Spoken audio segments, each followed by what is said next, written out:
Before we start our session, I'd like to deliver our welcome to our country.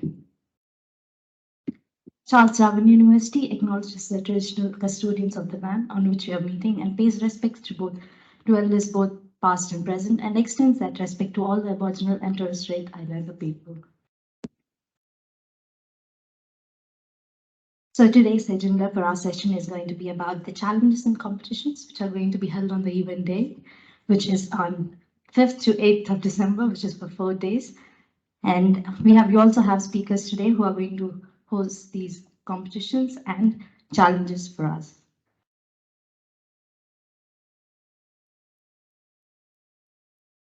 So these are the list of competitions and challenges which are going to be held on the CodeFair day. In the competitions, we have coding competition, poster competition, and research competition. And in the challenges, we have business innovation challenge, data science challenge, cybersecurity challenge, and IT innovation challenge, which is only for non-CDU students. All the other are for CDU students.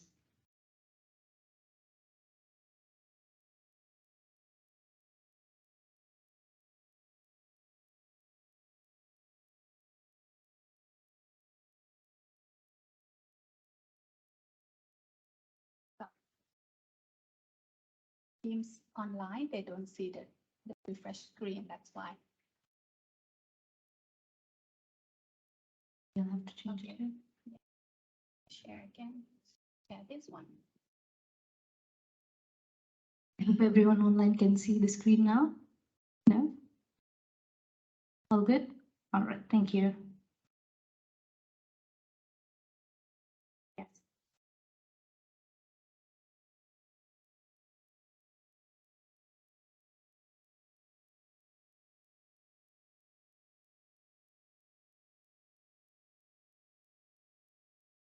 Is sharing? Okay. We'll just look at the screen. It's all right.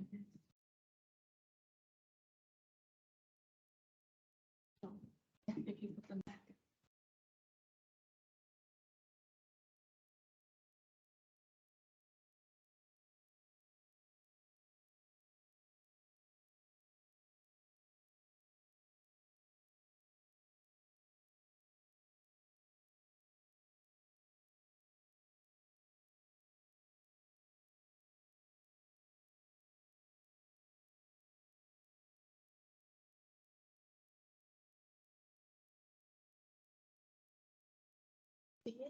Rosie?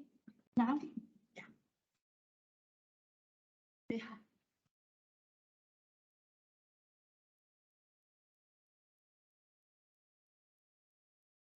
They just can't see clearly. This is great. IT It's okay. experts can't get the IT to work. Should I be worried? We can't be because we know how to fix it. Got you. Content ban.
Okay.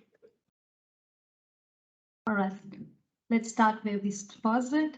So these are the challenges and competitions which are going to be held on the event days. And for the registration, I'd like to tell you the process again and again so that you guys register as soon as you can. So this is the QR code which you have to scan. which will redirect you to the website. Or you can type in Google IT CDU CodeFair 2022, and you can go in there as well.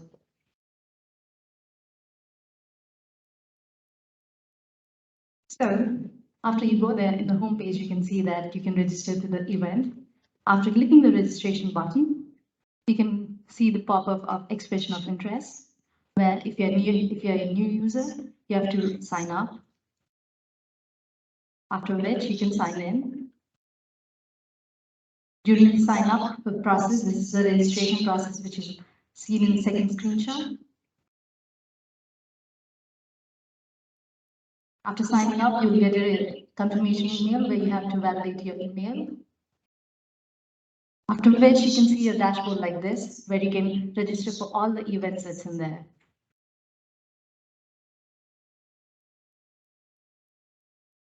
I hope everything is clear with regards to registration process. All right, let's see what are the competitions we have. For the first one, research competition and research output award. This is a presentation of 3 minutes. Each participant gets to present for 3 minutes, which will be of 2 rounds. For the first round, which will be on December 5th of 2022, and the second round will be on December 8th of 2022. So in the 5th of December, everyone gets to present for a 3 minute, and then the top 3 will get selected, who will get to present on the final day in front of the judges on the stage on December 8th, where the winner will be announced. Before I talk more detail about this, I'd like to talk about our speaker today, Dr. Steve Rogers from the Office of Research and Innovation, CDU, who is the Pro Vice Chancellor Research and Innovation, who is also the gold sponsor for CodeFair 2022. Dr. Rogers holds a PhD in microbiology, who have spent 13 years with University of Adelaide and CSIRO, Land and Water at Waite Research Institute of Adelaide. Dr. Roger holds high expertise in environmental sector, mining exploration, and mineral processing. He has keen interest towards environmental issues and is a long-standing expertise in the industry, which can give diverse insights to all the students who are working in their thesis and in their research. I'd like to request Steve Rogers to speak a few words with regards to what we are expecting from students. Hi. Hello?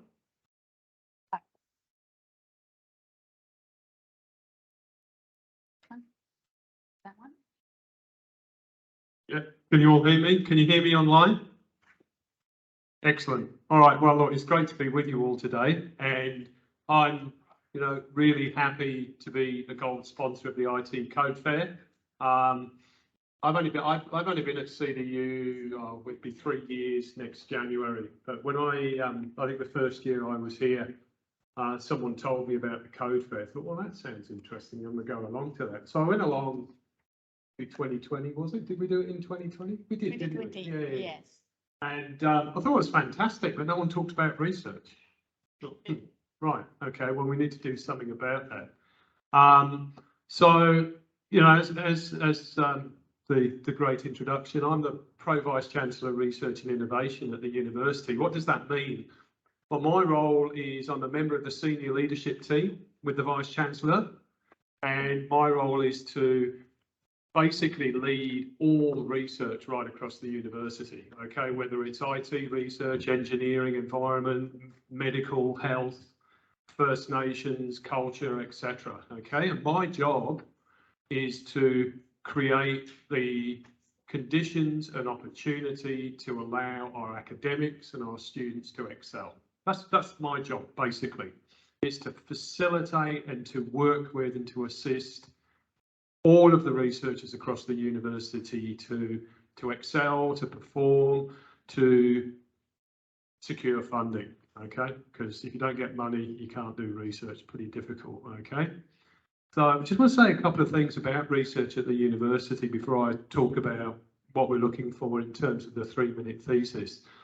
So Charles Darwin University is probably one of the smallest universities in Australia, okay? There's about 40 universities, we'd be the 38th in terms of the size of the university.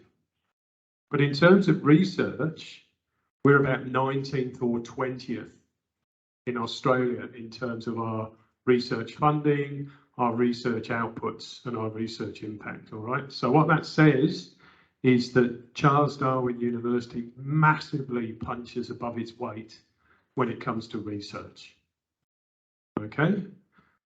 IT, cybersecurity, everybody here probably knows Mamoon. Everyone knows Professor Mamoon, okay? So one of the top 2% scientists in the world in cybersecurity, all right? And he's here at CDU. In fact, at CDU, we've got 24 academics that are in the top 2% of people in the world in terms of their field of research. And that's based on publications, citations, etc., all right? So for a small university in Darwin, that's pretty amazing. 24 top 2% academics in terms of research.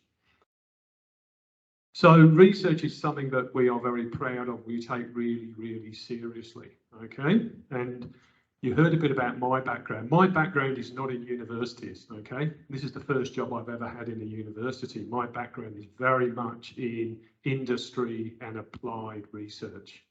And that's really where we're looking for solutions from IT, cybersecurity. People out there, industry, governments are wanting applied solutions, they're wanting research that's really going to make a difference and an impact in terms of protecting systems, managing systems, developing new technologies, etc., okay? But at the same time, that research needs to have high quality, so it needs to have good publications and all that sort of thing. But it's about impact. Research at CDU is about impact. We're not going to do research unless it has a definable impact. Does that make sense to everyone? I can't see you online, but I'm seeing nodding heads here in the room. So just to give you an example of our research success. So by the end of September this year, CDU had secured $30 million worth of new funding for research across the university. Now that's double the amount that we secured last year. So we've increased the new funding, the new project funding by 100% in 12 months, which is amazing. Research at CDU is about a $70 million a year operation, and that's all funding from outside of the university, either from the Commonwealth government, different grant schemes, that sort of thing. So it's quite a big deal. Anyway, that's just a bit about background to research. So 3-minute thesis. Okay, I'm going to put this to you. What do you think is the most important thing when you've got 3 minutes to pitch your research? What's the number one thing that you need to do?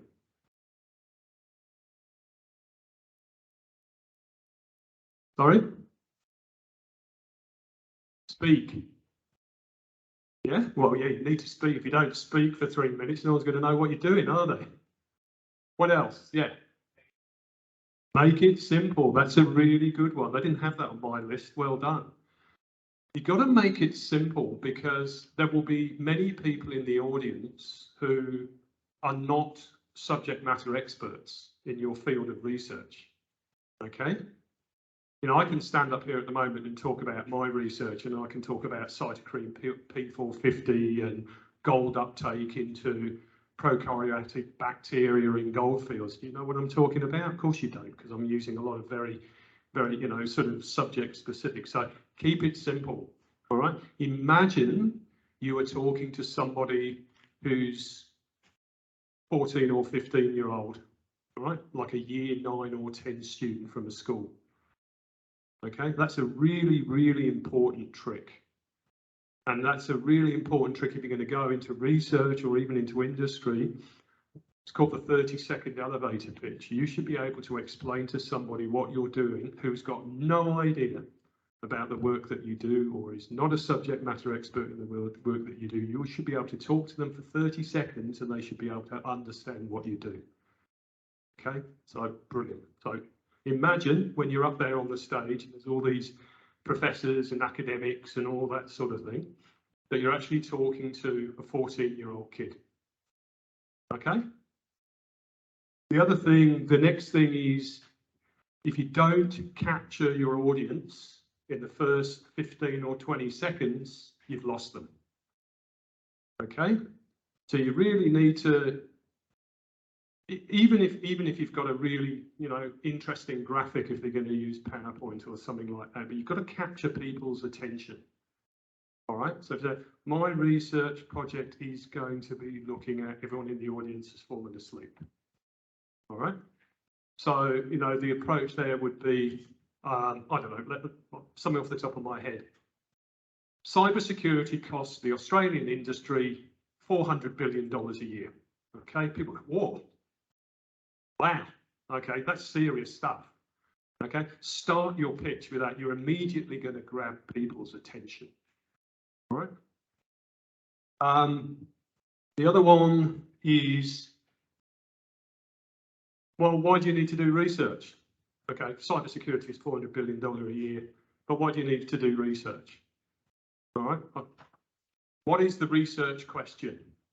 What problem are you trying to answer? All right. So you said grab their attention, and then you say, I don't know, and again, I'm making this up, I'm not an expert in your area, but something along the lines of, you know, there are potential new approaches to using artificial intelligence to prevent cyber attack on major systems, okay? That's the sort of research opportunity. And then the next one is, what's the impact? What's the impact going to be? So, problem, this is the research approach that we can do, this is the new technology or the new approaches or the new programs and software and whatever. What is the impact going to be? So, again, using that example, if this research potentially could reduce the number of cyber attacks on systems across Australia by 25%, which would be worth $1 billion, I don't know, something like that. You see what I'm saying? I mean, I'm just trying to give you examples of, so it's grab their attention. What's the issue? What's the research? What's the impact? Okay. And as I said to you earlier, in CDU, we are about doing research that has impact, doing research that makes a difference. Okay. Economically, environmentally, culturally, and socially. That's what we want our research to be doing. All right, any questions? So I'm going to be looking for some really awesome 3-minute pitches now.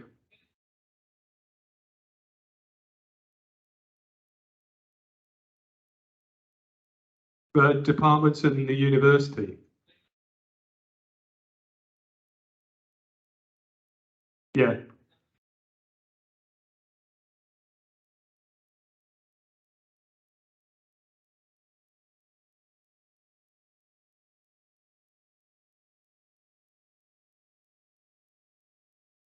Give this man a gold star. So the question was, departments don't work together across the university, and the example that was given was the potential for machine learning and things like psychology. And to an extent, that's true. It is true. You know, research in academia is often, you know, people get very focused on their particular field of research. And I think people do want to collaborate, and that's certainly something we're trying to do across all my portfolio is trying to encourage across the university is people to understand. So one of the things we're doing at the moment within the Office of Research is we're actually going to we're putting together a university capability document. Okay. It doesn't go into a lot of detail because otherwise it would be about 300 pages long, but it's a document both for everybody within the university and people outside, just so people can actually can read this thing in about 5 or 10 minutes and it can give you a really good oversight. Because the problem is a lot of the time, people don't know what other people are doing. And, you know, you can spend 3 hours on the website. I mean, I will refer you guys. Have you been to the research portal? Yeah, so that's a reasonably good start. You know, you can type in microbial biology and chemistry and it will come up, or you can type in cybersecurity, and it will come up. But yeah, it's a good point, and it's a challenge right across the whole research environment, whether it's universities, whether it's CSIRO, whether it's private industry, is getting people across different disciplines to work together. It's something we're conscious of and we're working on, but really good point. Any other questions? So one of the other things I was asked to talk about today was, if you're interested in a research career following you completing your Masters of IT, what are the options open to you? Well, you know, I remember when I did my honours degree, I didn't know what I wanted to do, but I enjoyed doing my honours project. So my honours supervisor said, go and do a Masters. So I did a Masters, and I really enjoyed the research bit. So I did a PhD, and that's the sort of, that's if you wanted to go into a career either in academia or research, then you really need to have a minimum of a Masters by research and preferably a PhD, okay?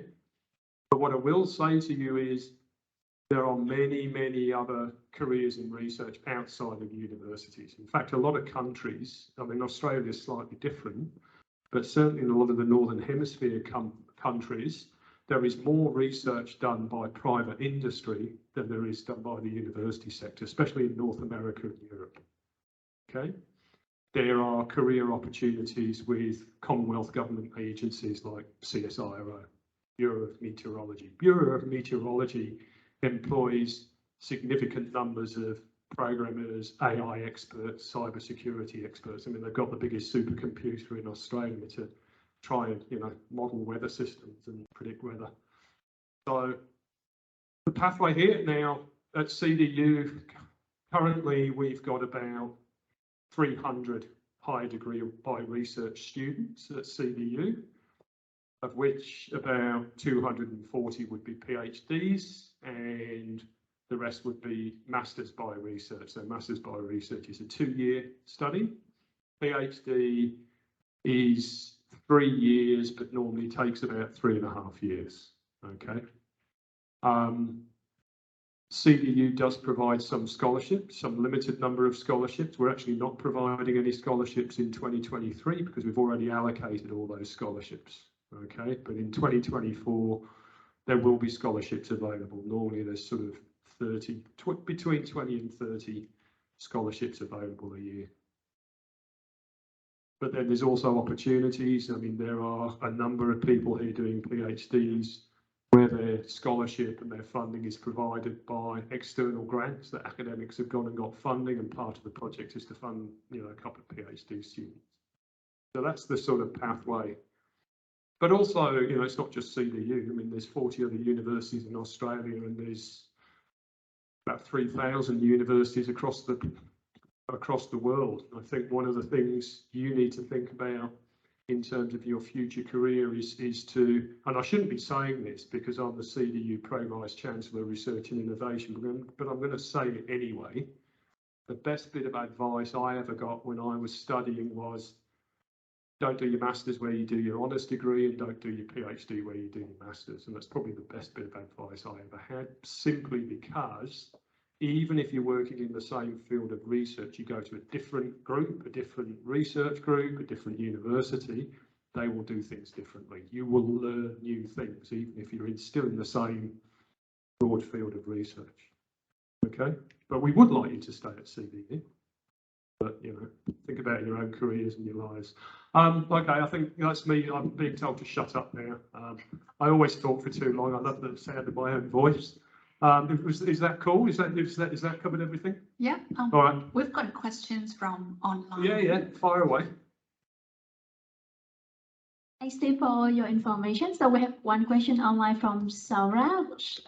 She asked, after curiosity, does the research competition has to be thesis only, or can we present any other topic that we are interested in? Well, sorry, if I understand the question correctly, does it have to be the research project? Yes, it does. You're being judged on your pitch in terms of the research project, okay? So yes, it very much needs to be you pitching your particular research project. Anything else?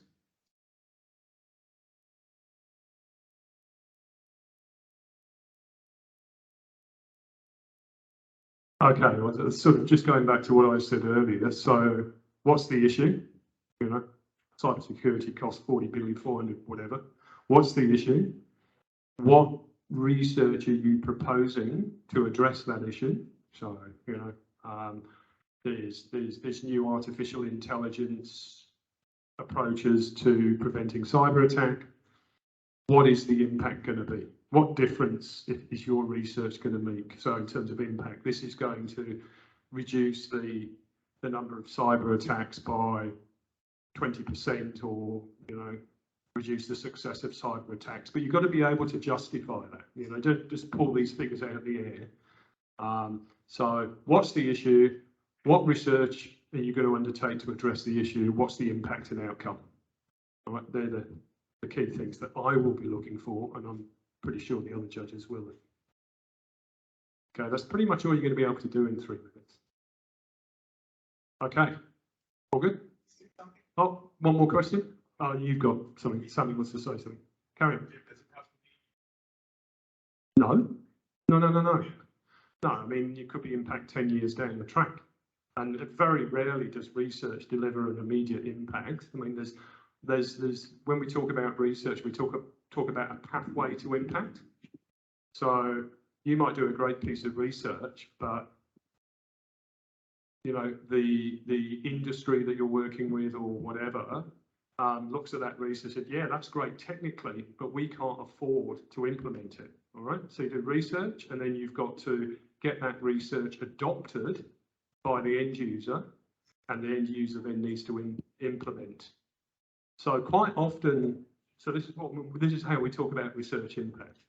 So research output, adoption, implementation, impact. Right? And a lot of research, and this is why we need to think about our research impact right from day one. Okay? Because we can do a brilliant piece of research and come up with a great technical solution, but no one's going to use it because it's too expensive, or it's not technically feasible, or something like that. Does that make sense?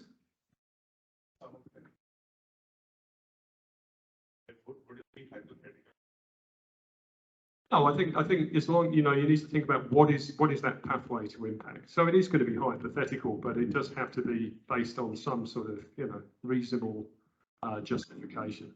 Sam, you had a good. Another question? Yep. So party students, a thesis is not complete, and does that put them at disadvantage because they haven't completed their thesis yet? In terms of the 3-minute pitch? Yes. No, absolutely not. I mean, what this is about, and for me anyway, the key thing about this is, you know, when you're a researcher, you spend a lot of your time going and talking to people and asking for money, right? And this is about, look at this as training. Look at this exercise as training. It's training you to be able to pitch your idea to somebody, to a third party, somebody who's, you know, whether it's the government or industry or whatever.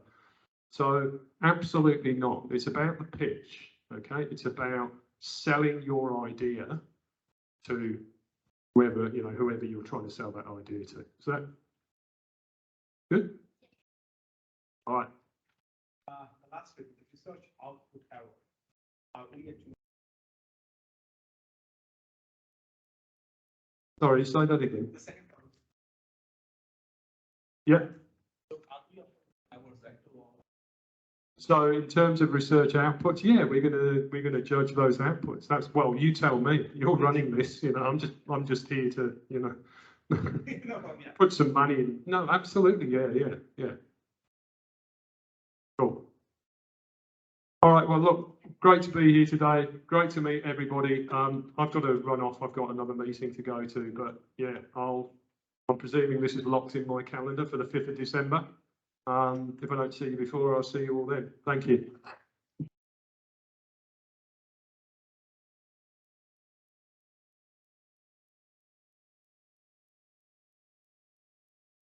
Thank you so much, Dr. Rogers. I think that was very helpful to all the students with regards to what to present. So, as Mr. Sami have just asked about the new award, yes, with regards to the new award of this year, if you publish your research, if you had published your research in the last 2 years, and you can participate, you can nominate yourself for the research award, and you can get after the nominations, you'll be presenting your publication, and then you might get the award. So you might as well nominate yourself as soon as you can. For this new award, because the timing to do the publication, sometimes it can take up to 6 months or a year. So this would also apply for students who graduated. So if you know any friends at all that published their research in the last 2 years, then please let them know. We will also approach them and then explain more details to them. Okay. We'll as well put that in our socials so that you have more information. There are few students who graduated and they are not in target. How are you going to communicate to them?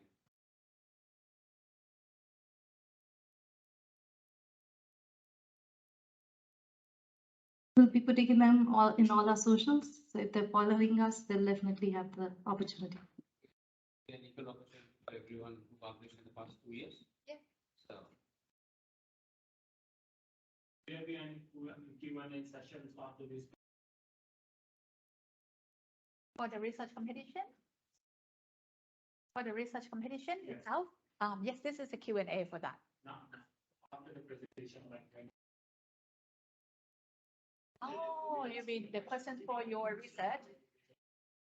No, no, there's no questions. Yeah, so just about pitching that idea. Yes. I hope all the questions are clear. Yeah. Yes. Any questions regarding research competitions are all good? All good. Online, all good? Perfect. Let's go to the next one. So the next one is a cybersecurity challenge, which will be held on December 6th, which is being hosted by AISA, which is Australian Information Security Association, who is the bronze sponsor for CDU IT CodeFair 2022. So for all the students who are thinking or planning to apply, the seats are very limited, which is 15 teams. So we would request you to apply as soon as you can, because you might not find the availability later. So for this competition, you have to be a team of 2. If you are less than 2 people in a team, you'll be automatically disqualified. So make sure that you have a partner in your team.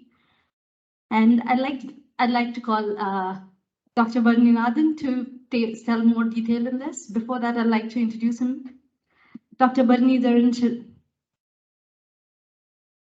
Thank you. Dr. Barninathan Shanmugam, who holds the branch executive position in AISA, who most of us are familiar with, I guess. He teaches us, he is one of the professors in CDU IT. So most of us are familiar is what I'm hoping. He holds a PhD in network security. His current research includes IoT threats, anti-phishing techniques, and applications of machine learning techniques with an experience of more than 10 years. I'd not make you wait further. So would you like to speak more about it?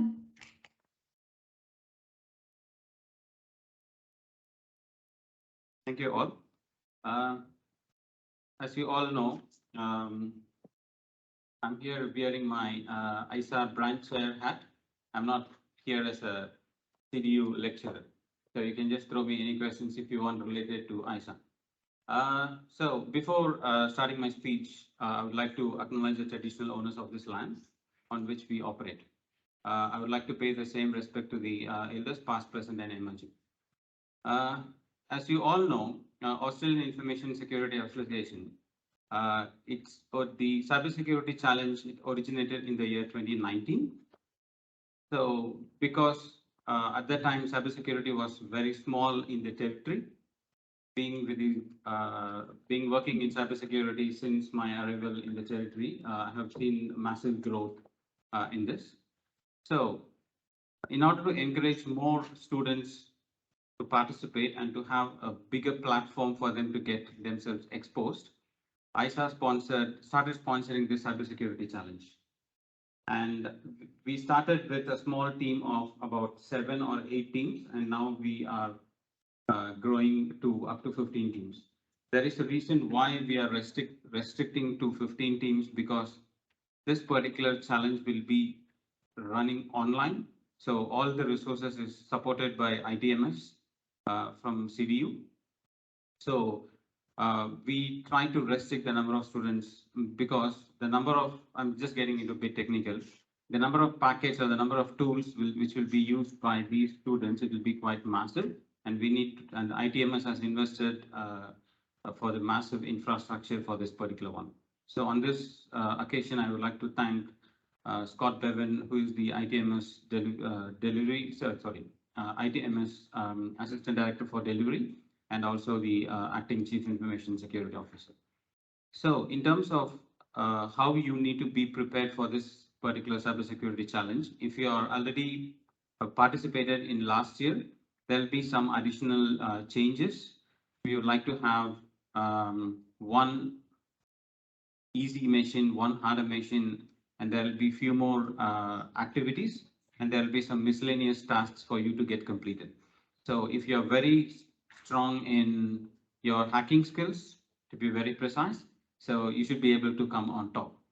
But at the same time, I'm not very good at using these tools, but I'm very good at analytics. I would like to look into some of the packets. I would like to see what is happening in the traffic in between. I managed to see an image. Whenever you download an image from a website, don't think that is just an image. It could contain malicious source code. There could be a ransomware. There could be a ransomware sitting inside a Trojan horse for you guys, so that it just needs a click away from your system being compromised. So there could be any information on an image. So you can use tools to find out what exactly is there on the image. So I don't want to give too much information on what exactly it is there, but it'll take the fun part out of it. So as long as you're very curious to know what is present in this particular file or particular piece of work, it will be very interesting for you to explore further.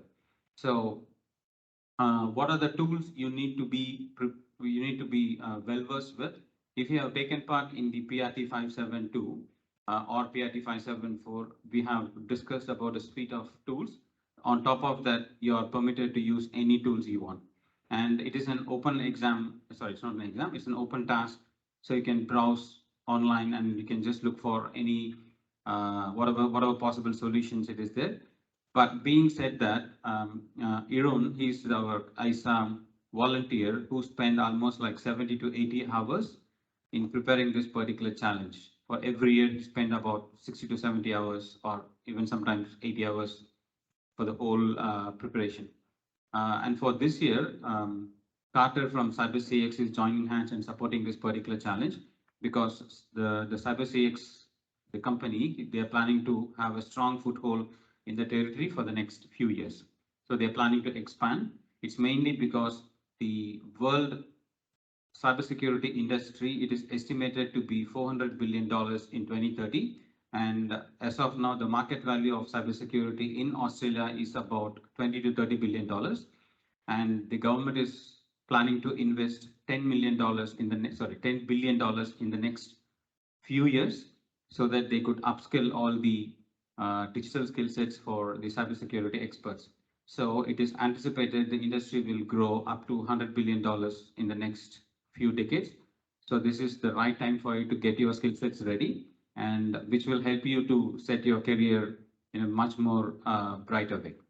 So when this particular event is going to happen, it's on 6th of December, and it will be held on Purple 12.1.15, and I would expect people to just, whoever has registered so far, to come there with your laptop installed with Kali Linux and VirtualBox and couple of other virtual applications, and then you can connect to the virtual cloud.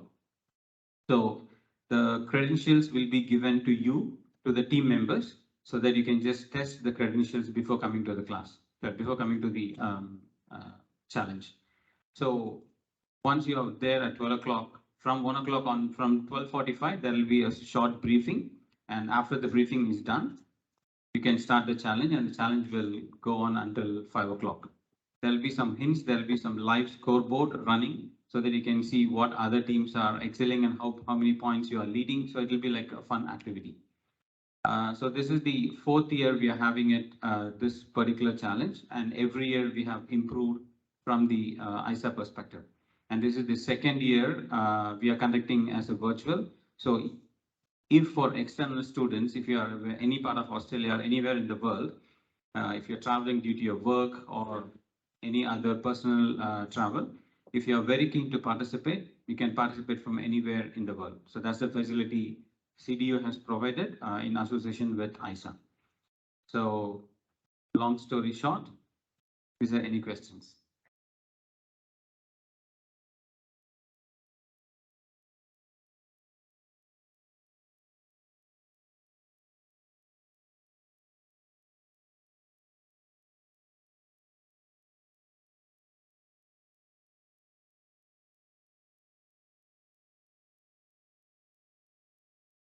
Right. Actually, you have asked me to explain about what I'm teaching in a whole unit. Okay. So in order for it, we have not left out the undergrad student, but as long as if you're part of HIT 333, which is a cybersecurity unit, where I have taught them how to use all the tools, how to implement it, and how to apply it so that how to connect over Open VPN to the cloud. So everything has been taught over there. So if you are part of HIT 333, you'll be knowing all these things. But I'm not discouraging you from applying. But if you have any friends in HIT 333, you can join hands with them and just email me. I'll send you the list of websites where you can practice it for free. There are massive resources available where you can practice it for free. But there are two things which is needed if you want to excel in this career. One is curiosity and the other one is perseverance. If you have these two skill sets, definitely you can excel in this cyber field. Any other questions?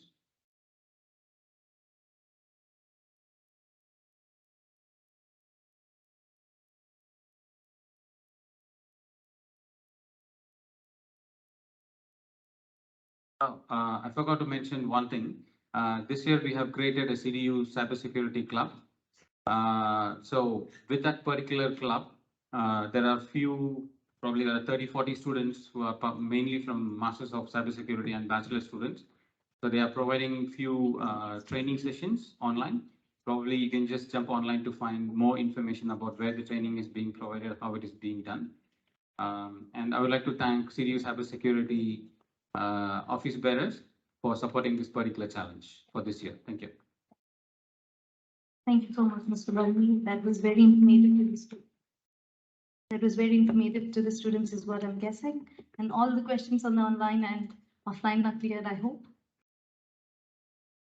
I'm taking that as a yes. And we can go for a 10 minutes break before we go on with the next one. Thank you.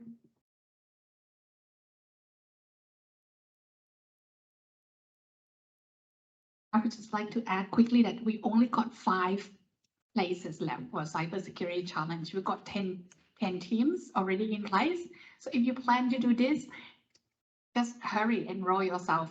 If you feel that you're not sure, we've got training from cybersecurity club every Monday and Wednesday. Yeah. So you can find more details on IT CodeFair website.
You want to see?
Hello, everyone. I'd request everyone to get back to their places. Our session is going to start in a couple of minutes.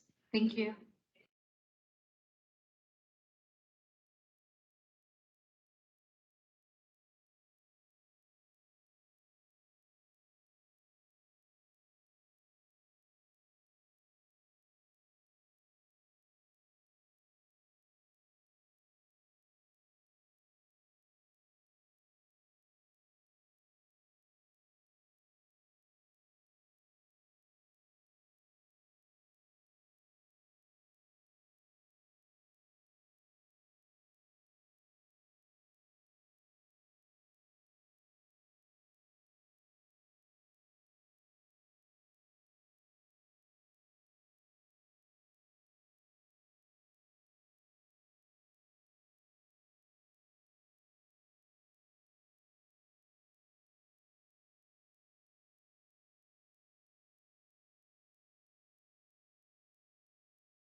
Hi, everyone. Request everyone to please settle down. Thank you.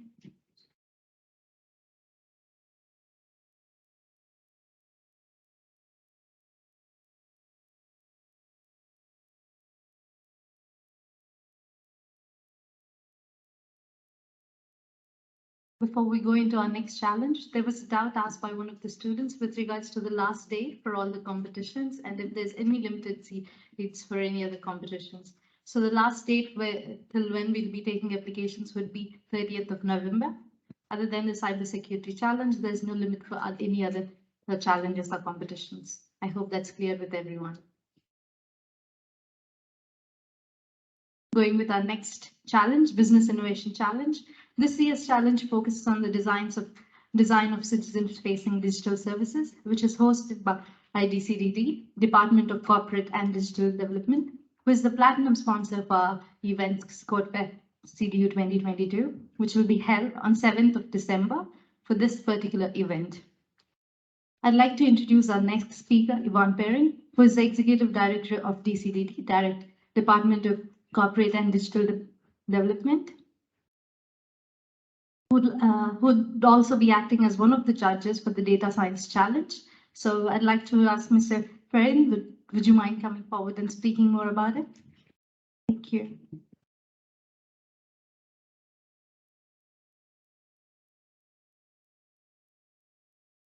Good morning. Thank you. My name is Ewan Perrin. I head up the Office of Digital Government, of course, Digital Development. As you heard, we are the platinum sponsor of this year's CDU IT CodeFair, and we're pretty excited, almost as excited as you are about it. The Northern Territory Government is very committed to continuing links between the university, the industry and the government, because together, I guess in that ecosystem, that's where the opportunities come, that's where the services get, the learning happens as well. So I'm very, very pleased that Northern Territory Government is again one of the key sponsors for this event. I'm going to introduce my colleague as well, Liz Shenton, who's just sitting over there. She's the Senior Director for Digital Solutions in our department as well, and has a key role to play in delivering some of the digital services that we're talking about part of this challenge today. Many of you may not know that she's an alumni of Charles Darwin University and has been a lecturer at times as well. And I'm going to embarrass her now and just mention to you all that she's actually the Northern Territory ICT Professional of the Year for last year and for this year as well. So she's pretty special, and she's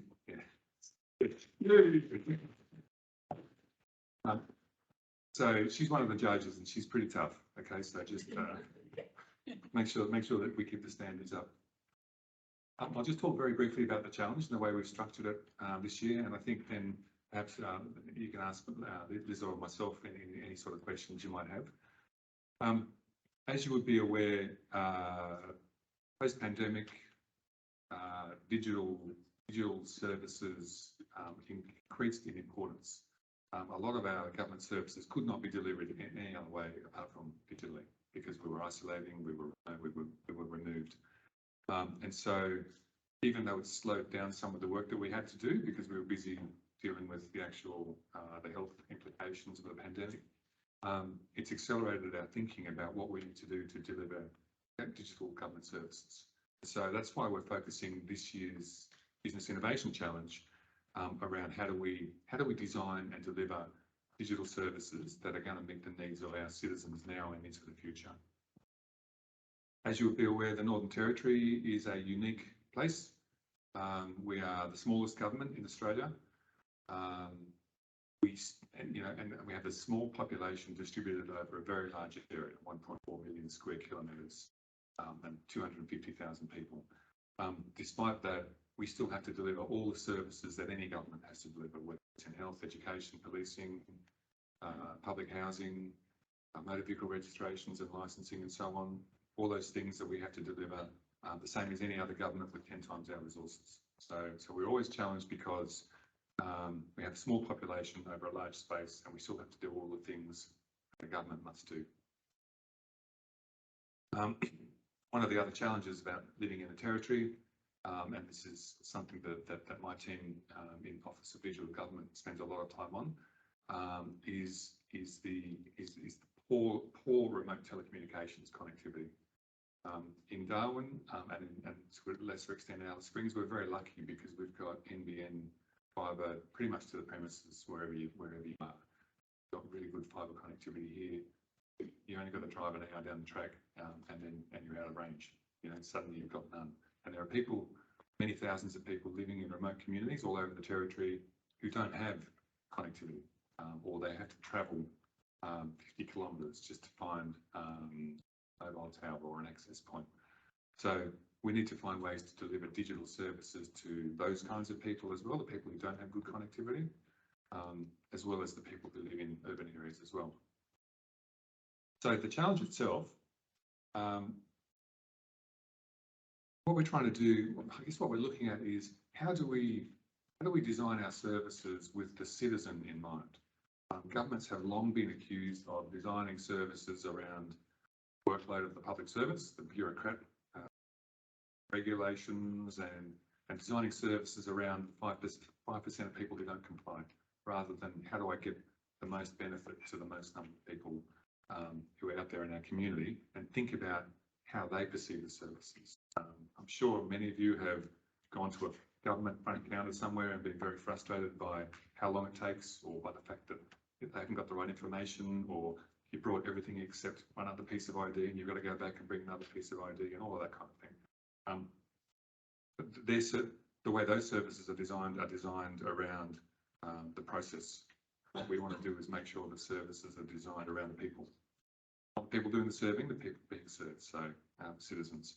So So with that in mind, the other thing I wanted to keep in mind, and it's a hot topic at the moment, if you're an Optus customer or a Medibank customer, or even a Woolworths customer or a whole lot of others as well, is there is going to be a very intense focus on customer data breach. There's going to be an intense focus on what credentials we are keeping and how we are storing them and how we are preserving the privacy of our citizens while still delivering the best possible services. And I think that starts with the way the services are designed. Build privacy in by design. You can build security in by design. And so if you have a look at some of the dot points around this, the things that we're looking for in terms of these services, then we want them to be secure. We want to make sure that we're protecting users' privacy while making the service as easy as possible to access. How credentials or card information is stored.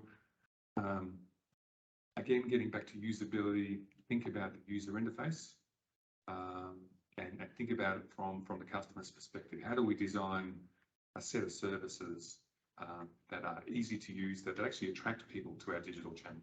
We're always going to have traditional channels, but more and more, the more people who we can push through our digital channels, the more our resources can be freed up to help the people who may not have access or may need additional help. So just think about that. I guess we're looking for innovation as well. So we are looking at how do you use modern tools? How do you use automation, RPA? How could you use artificial intelligence to make things easier? How do you, if you can personalize a service and adopt a tell us once philosophy, for example, if I'm a citizen and I change my address, I want it to be changed for my driver's license, for my car registration, for my rent payments, for my whatever. I want to know, I want to just do it once. I don't want to change my address 6 times using 6 different kinds of address validation software. Just do it once. You know, so it's those kind of things which we know we can do. We should be designing for that as well. I guess a note of caution on that too. The other thing that's a hot topic in the public arena at the moment, aside from data breach, is there's an inquiry into robo-debt, which some of you may be aware was the automatic issuing of debt notices and things through Centrelink and sorts of agencies. They used they bit early to judge how that's going to go, but the bottom line was they used very poorly designed and poorly tested algorithms to decide you should get a debt notice, and it caused a great deal of discomfort for a large number of people. So again, we're looking at how do I use automation and AI innovatively, but also ethically and securely. They're sorts of things.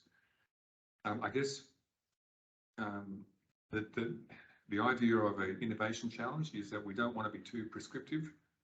We want you guys to actually do some thinking, do some creative thinking, do some critical thinking, come up with some solutions, maybe out of the box, maybe completely on a different planet. That's all good because it shows that you're thinking creatively and being innovative, is what we'd like to see.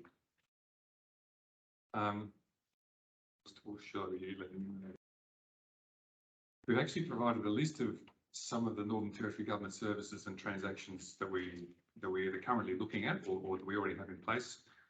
This is not a complete list. This is just to give you a bit of an idea that, you know, the sorts of areas we look at, whether it's licensing, issuing of permits and other credentials, buying, selling motor vehicles, hunting permits, all sorts of things. There's a lot of other government services you can find. If you have a look at nt.gov.au, you can start to look around and see what other services are available as well. I think the only other thing I was going to mention here is the judging. We're having a judging on the 5th of December. 7th of December?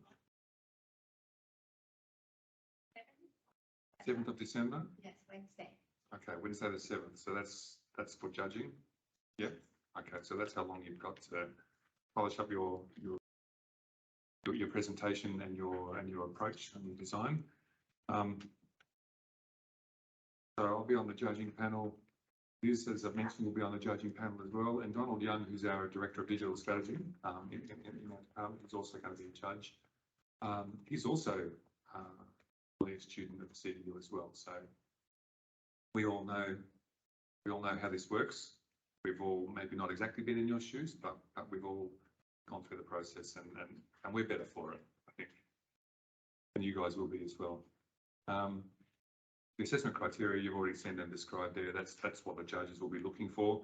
I just highlight, I suppose the most important, the one that's got 40% is innovation, creativity and implementation. So it's great to have an innovative and creative idea, but if we don't think about how we turn that into reality, then it just remains an idea. So it's about how the purpose of this challenge is take an idea and show how you would make it real. I think I will just stop there and see if Liz, do you want to add anything to that? No, you're pretty comfortable. And whether there's any other questions or we're just checking the chat online as well, I think.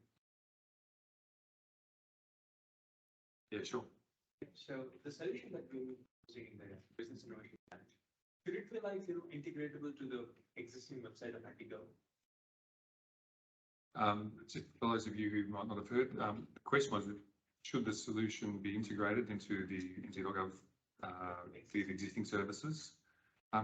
It doesn't have to be. I think the reality of doing the challenge in 1 month is that you're not going to build true integration. But I think it should be a consideration. Is how would you either integrate into an existing platform or those sort of platforms that you might use as well.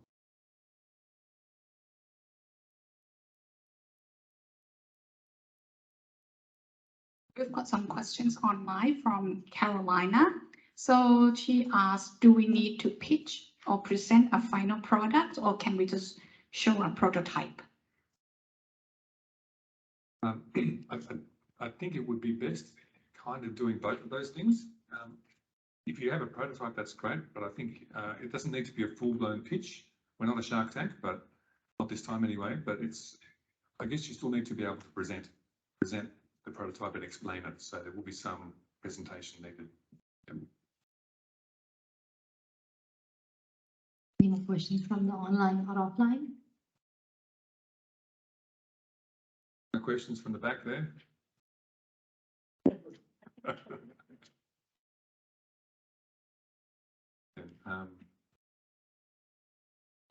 Would you like to limit the time for presentation?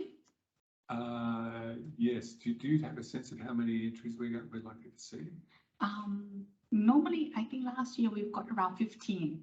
So I would say 5 minutes maximum. 5 minutes and then 2-3 minutes of questions. Yes. Yeah. Sounds good. Yes. Yeah. So 5 minutes presentations and then 2 to 3 minutes of questions to answer. So you'll be required to answer questions from the judge as well.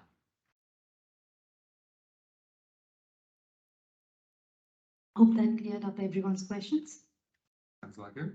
Good luck, everybody. Hope you come up with some good ideas. I hope it's interesting as well. Don't forget, yes, it's a competition. Yes, it's a challenge, but hopefully it's a much more interesting. Hopefully it's an interesting way to finish your academic year, thinking about how this might work, government or in any other service context as well. Applying some of your study. We might have one more. Yes, we do have one more. The question was about. The question is from Saura. The question is that is it just an idea or which may not be applied in reality, or you want it to be applied? Again, I think it might be difficult to fully apply in reality in the short time that you have, but it needs to be, I guess, more than an idea, or the idea needs to be thought out and show the design and show some of the other features around some of the design objectives that we have, and some of the, as you're saying, we need to be able to demonstrate that you can integrate if you need to. You don't actually have to integrate, but you need to be able to demonstrate that you can within your environment too.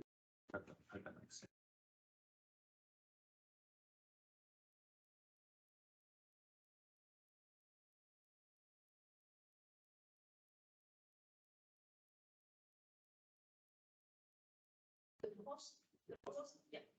budget? Oh, so the question is, should the cost be included? Yeah. If you can do costing, that would be great. I think we struggle with that in the government as well, in terms of how we cost projects and activities as well. Very happy for you to include a costing model, at least. If you can't put the actual cost in, that would be useful too. It is more important to focus on the design elements though, first, and the cost would be bonus points.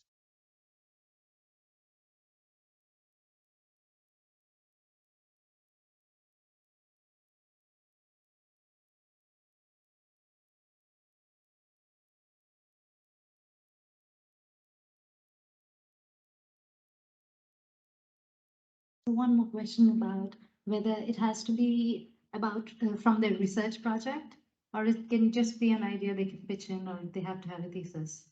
I don't think it needs to be related to current research projects. It might be to your benefit if you have already done a lot of background on that. But it's really focusing around, and because we're government as well, we're focusing around government service delivery. So that's the main focus. Hope that answered all your questions. Yes. Yes, I'd go with the yes to that. Yeah, if you have any more questions, you just have to put them to Sherry. And as I said, good luck everybody, and I hope it's a fun event. See you on the 7th. Yes, thank you. Thank you very much, everyone. I will just do that. I'm just going to send part of them and then. Yeah, there we go. Thank you for stopping. Thank you so much, Mr. Parent. I think everyone got their questions and everything sorted out. Let's go with the next competition. It's about the coding competition that we're going to talk about. Yes, the coding competition and the poster competition. This is a competition.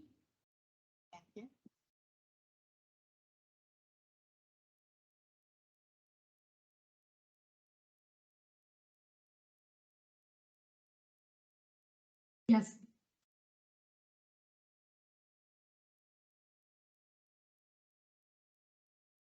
So this is the competition where you can join individually or as a team. So you can get in projects or assignments that you have done in the last 2 semesters or the last semester that you have studied, and then present it in the coding competition. This will be done as a 2-minute video pitch, which will be on 8th of December. You can do it online or live, depending on your own interest. And we have 3 categories categorized depending on the expertise levels of coding that you'll be having. So if you have completed your first semester, so we'll be taking the credits into consideration. So for the first 0 to 80 credits will be the first expertise, and then they're called the developing coders.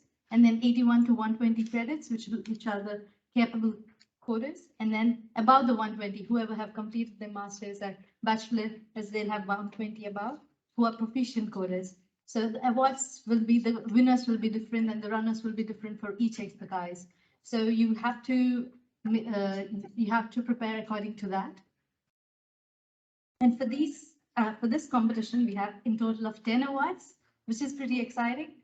For each expertise, there's a winner and a runner. So there's around 6 awards, and then followed by Coding Innovative Award, Digital Experiment Award, and then Best Environment Application. So I want one more award for all the women out there. If there's a team with only women, you'll be getting selected. Whichever is the best, you'll be getting an award for that, winning for that as well.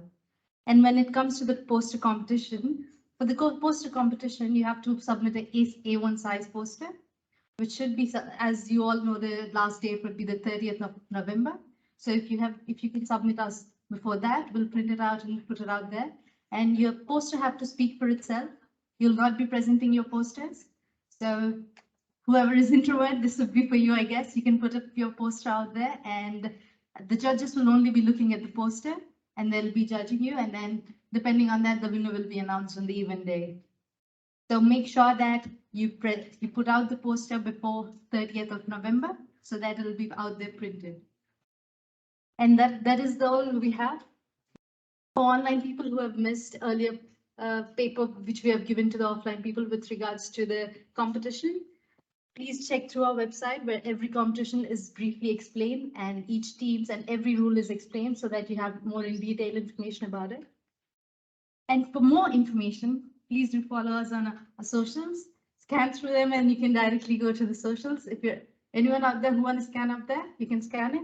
So the updated information or any other updates will be posting on our socials only, and then the website will definitely get updated, but do follow our socials to have more updates.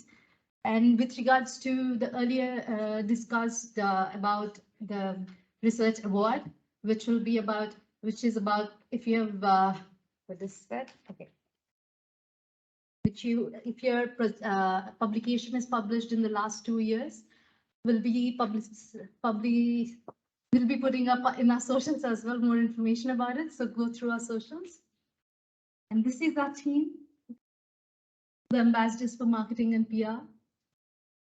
Are you scanning? 1 second. Yep, go ahead and scan.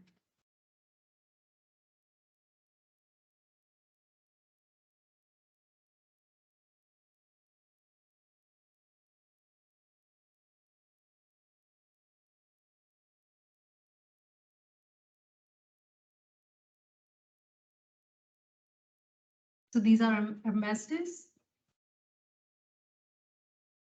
And from our ambassadors, we are very thankful that you guys are here today. Hope you'll be preparing more for your competitions. And we are very thankful for Cherry for helping us participate in this and for organizing all of this. Cherry, would you like to say anything? Yes, please. I would just like to add that for coding competition this year, even though we say code, it doesn't mean that you have to do some programming. It could be any project at all that you have done in your bachelor degree. It could be in your master degree. And then from that, it's not necessarily that it has to completely running. I mean, if you got some module that is working enough for your presentation or your demonstration, that's good enough. Okay, so think about doing that. You can join as individual or as in team. There's no limitations to number of members that you're going to have as in your team. So I think this is a great platform to showcase any project or idea that you already have.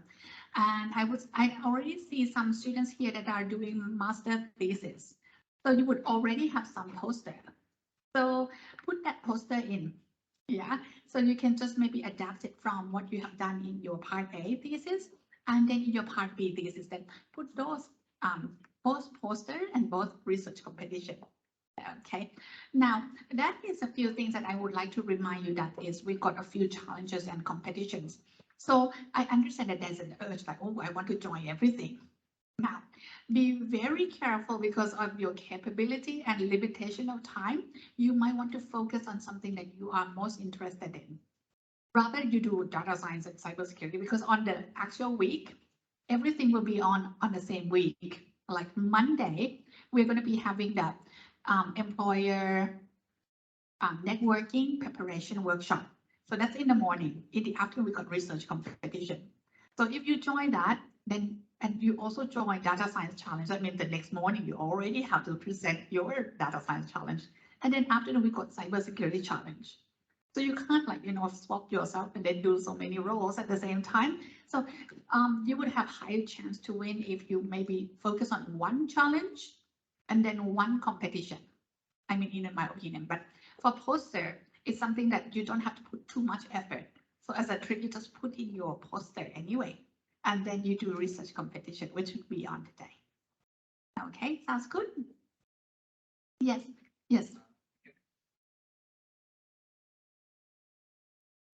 Can I present my idea for 3 different challenges? Can that be possible? Like,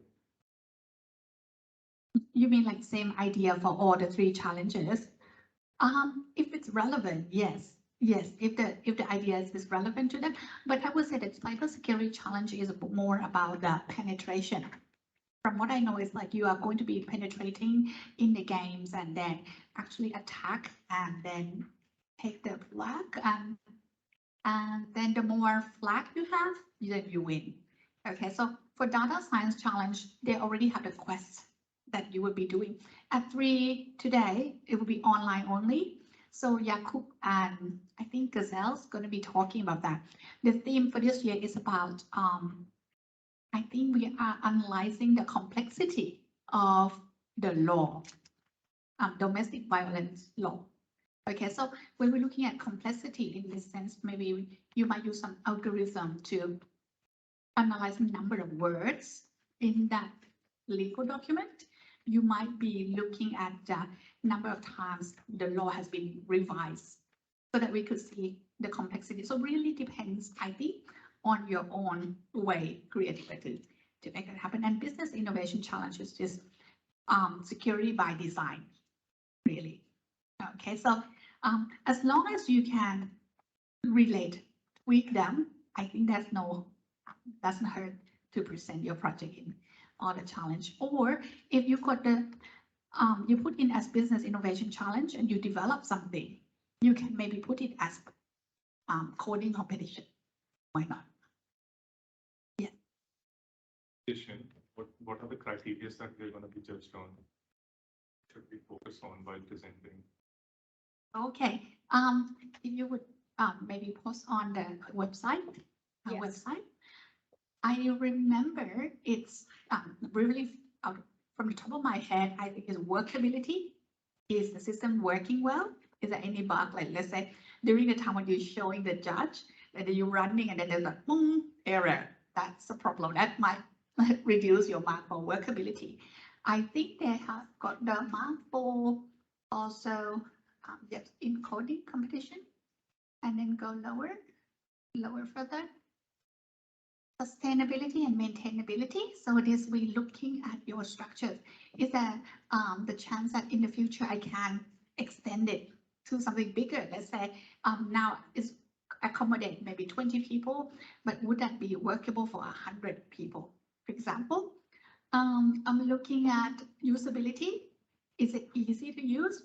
This is really important because usability for all the coding competition, like developing, capable, and proficient.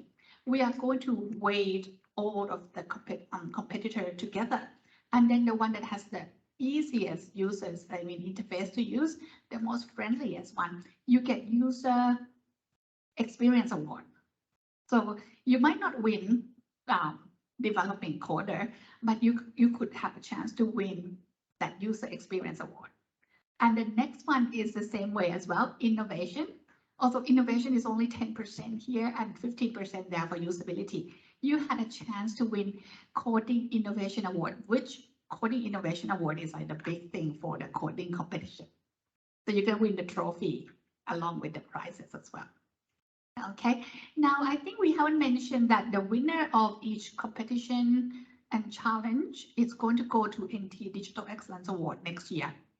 Have you heard of NT Digital Excellence Award that we hold at the Government House? Usually we hold this every year, but because we are small in the NT, we don't have a lot of people to nominate. So they started to do it every 2 years from now on. So that means the winner of this year and next year will both join NT Digital Excellence Award. Okay. Yep, and then you will also have presentation, which is 15%. Now, presentation here, if you are in a team, okay, if you're working coding competition in a team, you might want to nominate someone to present that. But at the same time, just mind you, it's very crowded on the day. You might have more than one person coming in to listen to presentation. So I would say that all the team members might be good idea to have a few people to present to different users. It would be great if maybe you host it somewhere on the website and you create QR code for the judges to maybe click it and then try it on their mobile phone, not just your own demonstration. Now, what happened is for each candidate for coding competition, we are going to be assigning between 3 to 4 judges. They will identify themselves. They will come to your station, say, look, I'm the judge. My name is Cherry. I'm the judge for the things. And then, so what you would have to do is mostly present yourself, present your project. So the judge would be, so the marking that you got here would all come from the judge, not all the audience. So that particular 4 people is very important.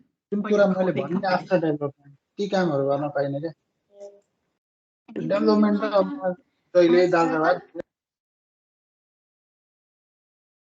If you go down on the awards, maybe. I know, the Yeah, coding that's right. competition awards. Now we've got professional coders, capable coders, developing coders, and then coding innovation challenge, digital experience award. So we also got one more award category, best environmental application.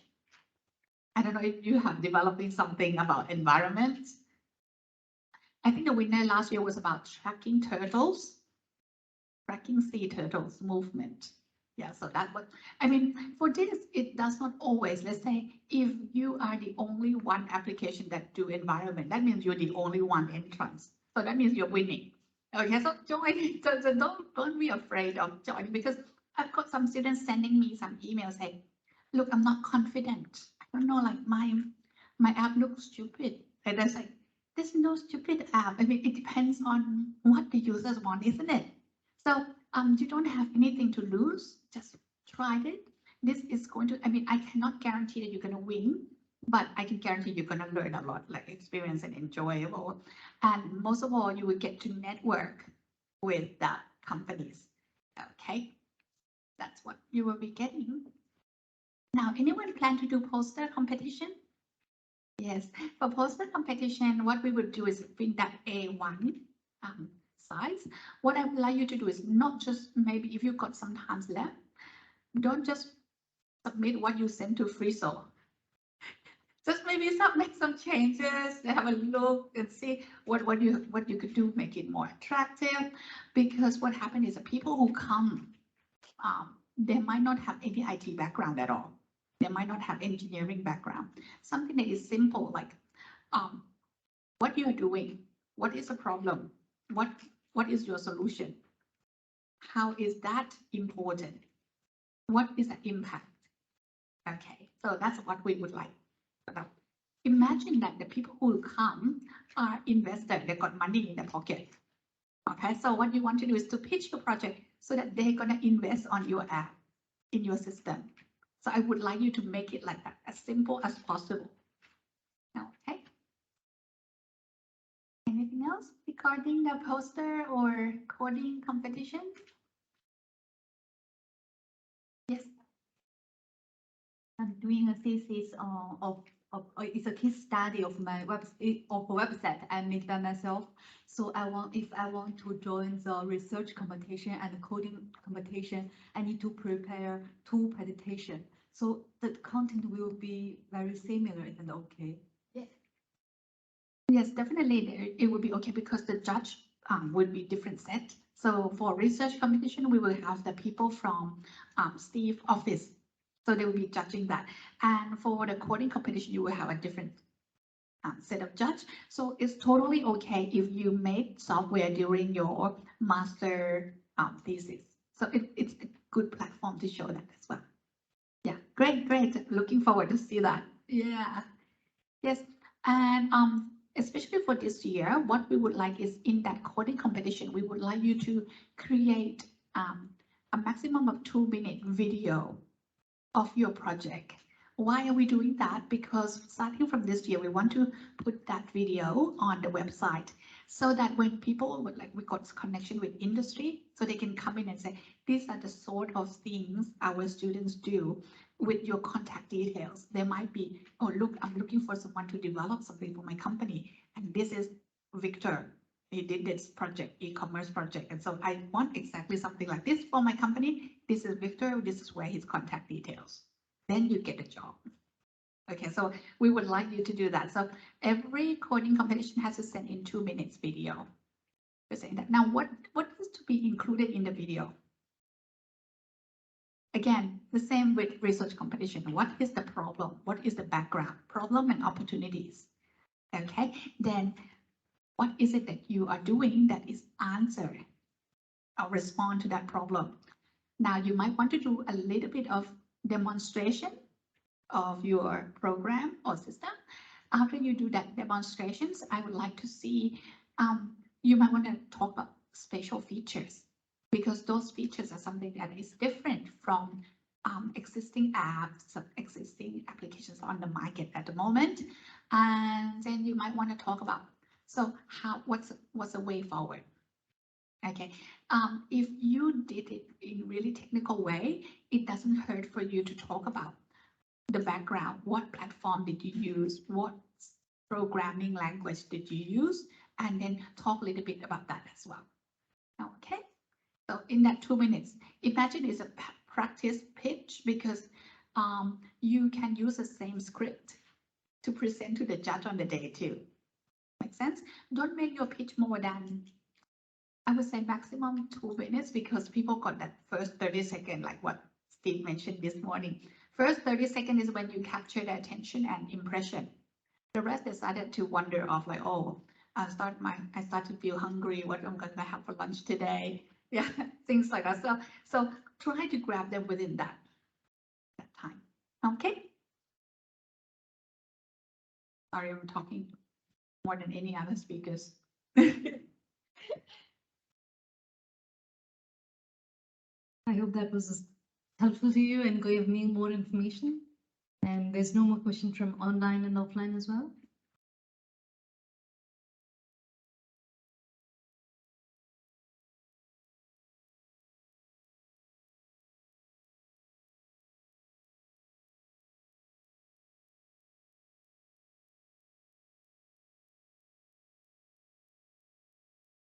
We've got a questions online that says, do we have access to the evaluation result? I would just say that I'm sorry, but no, because we don't want you to go back and chase the judge. Like, why you give me so little marks or things like that? We don't want to show that. So in each competitions, we don't actually review the result. But having said that, we will be providing you the feedback. If the judge put in like qualitative feedback, like, okay, maybe you might want to look at more of the design of the usability, then we are going to pass on that feedback to you, but you won't know the score though. Okay, yeah. Video that you were talking about, by when do we have to submit that? I would say that for that video, we are going to be needing it by first, or was it 2nd December? 2nd December. 2nd December. Just be very careful because the registration closes 30 November. So after that, you can't put in new project anymore. So you just have to prepare the link and also a little bit more of project bio. You got the project bio on the system. And so I want you to go back and then make changes before the 2nd of December. Okay, yes. That all the registration close on 30th of November, all of the managers.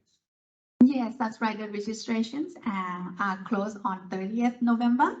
Yes, I see a lot of students register an account, but have not put in any projects or enter in any challenge yet. So just do that one before 2nd of December and also put in more details like what is your project about. Remember that this is going to go into the project profile, which is on the table. Like on the real day, we will got a table like this, and then we've got like an A4 stand. So whatever you put in that web system, those things going to be printed and then put on there. Okay, so make sure that you check your spelling because our team will not be looking at all that writing for you. So just get those ready, like the name, ID number, for the purpose of contact. Like if the judge want to get back to you. Can we get our own printouts on that day? Unfortunately, you can't do your own printout because we will have a template. So we're going to be transfer your text into the template that we have. The reason is because we have to assign the project to judges. So if you, when we assign it to the judges, we will have color coding and the project number. So if you bring in your own, we won't have those things ready. Yes. Yeah. Also for the poster competition, can we submit two? Yes, you can submit 2 posters, definitely. Yes. How many do you plan to? Okay, that's good. Yes, so the posters file, unfortunately, we have to submit before 2nd of December because we will be putting the deadline on that. I think it will be Monday before 2nd that week, Monday of that week. The reason is because we have to send it to office work and then need time to do that printing. Last year we got 25 posters, so they just like come back another 2 days. So I was like, okay. Yeah. Okay.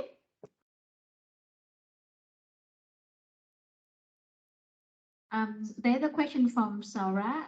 She asked, can we participate in all challenges and competition online? Oh, yes, that's right. That's another thing. So, you guys can attend any challenges, any competitions online. So I know that a lot of students book the tickets to go back home or because, now COVID is manageable. So I understand all that. So you can choose to present online as well. So you have to let us know though, so that we can set up the channels for you to do that. For if you are in coding competitions, then we will assign a judge to go into one room and then you will present that virtually. So most likely, if you are attending virtually, we will show the video to the judges, and then on the day you will only be answering questions from the judges. Okay, but having said that, it sounded easier than you present in person, isn't it? But thinking about that, the more, if you could join on the day, it would give you more advantage because you will get to network with the companies, and that means more future job opportunities. Yeah. But having said that, if you've got limitations, we understand you can present online. Yeah. No more? Okay. Okay, Leah. Information before, like, so for example, if I do want some changes for my poster, so like last year I didn't do too much really good job on poster, but this year I want to make some changes. So I mean the deadline I can just adjust it before 3rd of December, right? Or 28th November. 28th November, because then we have the time to submit it for printing. Yeah. Yes, talking about that, because when you do the research part A, you only put in maybe just some framework, you don't have findings yet. So I really want you to go back and then have a look, review that poster again, put in findings that you got in part B in your research poster, so that it makes more sense for the reader to see, so what's happening now. do you have another suggestion, like we can make them more visualized, or like more tables or more figures, like something like that? You mean make it more appealing in that sense? I would say that I am the fan of pictures and things like that. So I would not like to read a lot of text. So if you can, maybe you could try some infographic kind of idea, because I feel that that is the thing that would capture people in a few seconds. And try to think about color scheme, font, and things like that. Don't use like 10 different fonts in your poster. Don't use the color. Imagine like if you got red and yellow and something so bright, you might want to consider all that as well. I know it's not related to your research project, but I mean, it could be something that make it more appealing. Yes. Good question for the code competition. Like if we want to take part in the code competition, should we submit the code files or just the 2-minute pitch? You don't need to submit your code file, just the 2 minutes things, but it would be good to have it handy to give to the judge, to show to the judge, this is the background. I would say that don't just be careful with those code because it's your intellectual property. You don't want someone to just grab it and then copyright. So you could maybe, if the judge is interested, you might be, I would recommend that you maybe create your own a little business cards, maybe just print out from the printer and then just the size, and then you got your details and then project name. That would be great because they would know how to contact you later. Because you're a very good coder, huh? Yeah. Any questions online?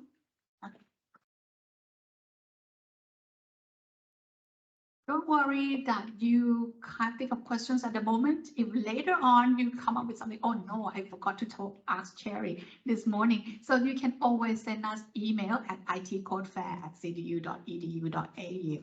Yes, looks like we got one more. There's a question from Carolina about is there a participation page or certification for those who might not win? Oh, I'm sorry, we don't have a badge or certificate to show certificate of participation.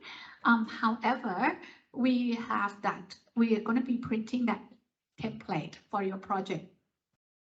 On the sorry, teacher. Oh, yes, yes. Monica said that you get T-shirt. Yes, you got polo shirts. We're going to be like, after you send out the registration close, we're going to be sending you email invitation to come to the university to pick up your shirt and also your ID card. Yes, the ID card, this is also something that is important. Thank you for bringing that up. See, is that the company will receive just the white business card, so you will know that, oh, these guys come from companies. So approach them, talk to them on the day, introduce yourself. Because when they know your name and then they see your name on the project, then they can match your face better. And then for the students who will join employer speed dating, they will have a different colors as well. And then if you join as participants, you will have another color. So you can see that who each of us are. Okay. I would think that before the day, also do some research about different companies who are our sponsors. Because if they are our sponsors, they're definitely going to be there, right? So if you do some research about those companies, you might know some positions available. Don't just wait until, like, oh, this is opening and apply for it. But rather, maybe before they even post something, you can go and talk to them like, look, I have been doing some coding for the last 5 years, blah, blah, blah. You can talk to them. Okay, then you talk about what kind of projects you have done in the past. I think that's good.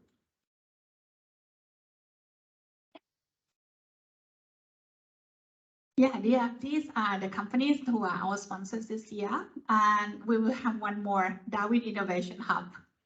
Yes, from Emma that she was just here earlier. I think that you might have met her earlier. Yeah. Any other things you would like to ask? Oh, all good. Great, then I think that's it. Yeah, thank you very much, everyone, for joining today. And if you've got any more questions, like I said, just email to any of us or join us on Facebook, Instagram, LinkedIn, or look at all these. Remember these people, Ash, Shanti, Monica, Victor, whoever you feel comfortable with, then ask them questions. They will be able to help, all friendly. Yeah, it's a lot.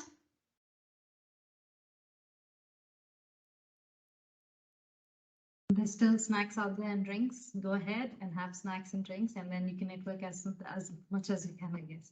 Thank you. Hope you guys have a good preparation and register as soon as you can.